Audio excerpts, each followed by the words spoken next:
شخص کو سحری ختم ہونے سے پہلے رات میں غسل فرض ہوا ہو، خواہ جو ہے ازدواجی تعلق کی وجہ سے ہوا ہو یا احتلام کی وجہ سے، اور پھر اسی حالت میں وہ سحری کھا بھی لیتا ہے، فجر کا وقت داخل بھی ہو جاتا ہے، تو اس سے روزے میں کوئی فرق نہیں پڑتا۔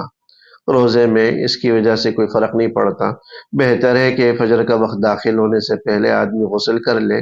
لیکن اگر کسی وجہ سے غسل نہ کر پائے، تاخیر ہو جائے، تو روزے میں کوئی فرق نہیں پڑتا۔ یہاں تک کہ اگر کسی کی آنکھ نہ بھی کھلے